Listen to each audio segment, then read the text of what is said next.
O Conselho de Segurança da ONU aprovou ontem uma resolução sobre o conflito em Gaza. O texto foi aprovado por 12 votos a favor e 3 abstenções. A proposta apresentada por Malta foi a primeira a ser aprovada pelo Conselho de Segurança desde o início da guerra em 7 de outubro. O Conselho pede que todos os reféns capturados pelo grupo extremista Hamas durante os ataques do mês passado contra Israel sejam libertados, especialmente as crianças.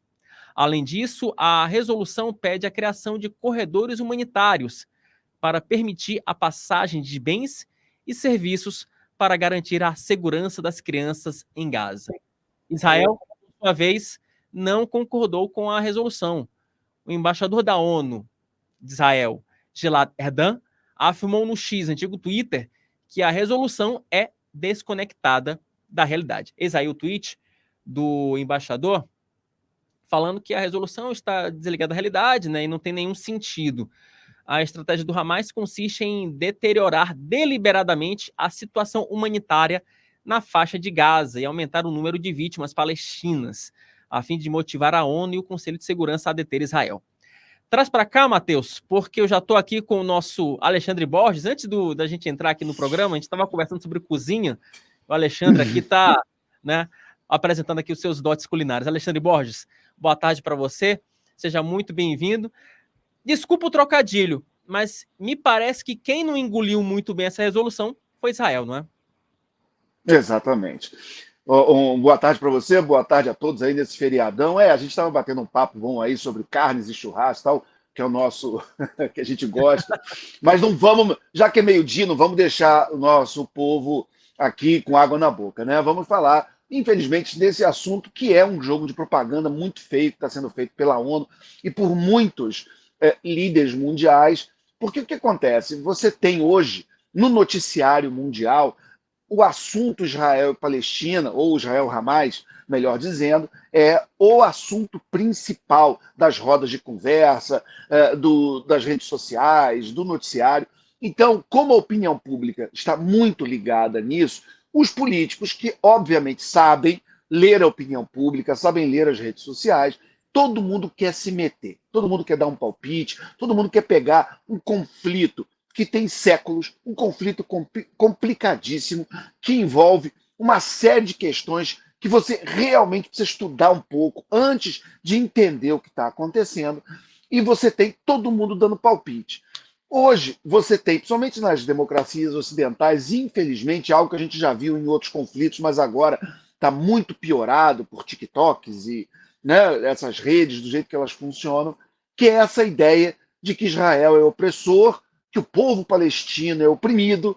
Então, a gente tira da equação que tudo começou com um ataque terrorista do Hamas, que sim, o Hamas acabou com o cessar-fogo, existia um cessar-fogo, e não era, isso aqui não é figura retórica, não, era um cessar-fogo combinado entre Israel e o Hamas. Eles tinham negociado um cessar-fogo que unilateralmente, no meio de um Shabá, num sábado, no 7 de outubro, pega todo mundo desprevenido, pega um festival de música, invadem com motos, com carros, com, enfim, do jeito que eles fizeram, mataram mais de 1.200 pessoas, um monte de jovem, num festival de música de paz, né, chamava Universo Paralelo, e tinha, inclusive, brasileiros envolvidos na produção, tinha brasileiros participando da festa.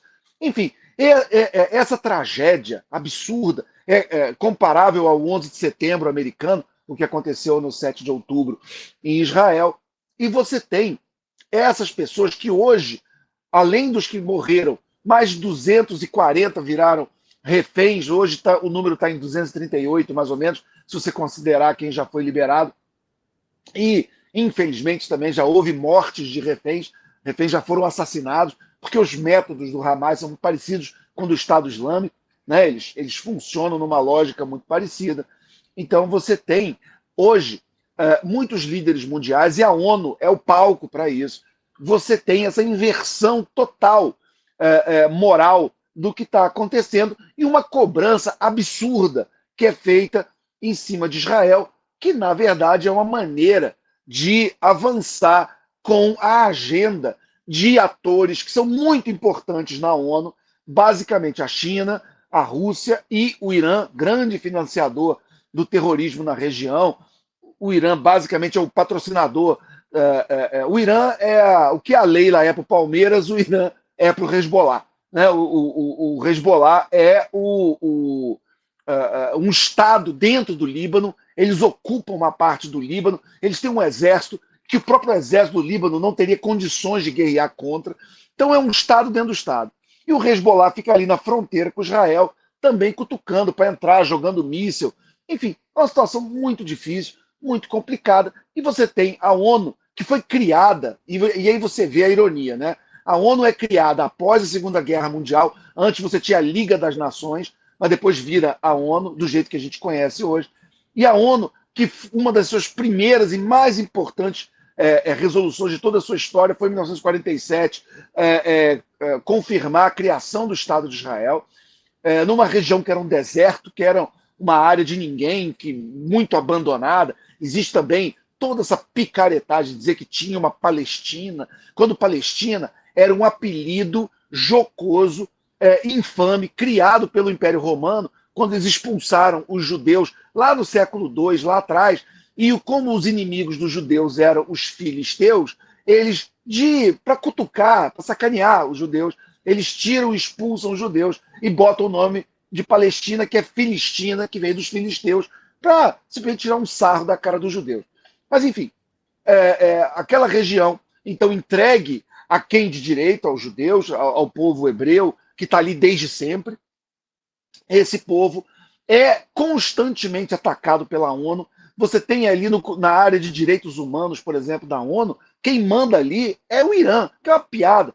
É uma democracia, é uma teocracia brutal, uma ditadura que apedreja mulheres hoje ainda, né, que enforca gays, que, enfim, tudo que a gente sabe que acontece. E esses atores é que hoje influenciam essas decisões da ONU com a participação vexatória dos BRICS, do governo brasileiro, enfim. Infelizmente, está todo mundo querendo pegar uma casquinha nessa guerra e atacando um alvo fácil e injustamente, que é justamente a vítima, que é Israel.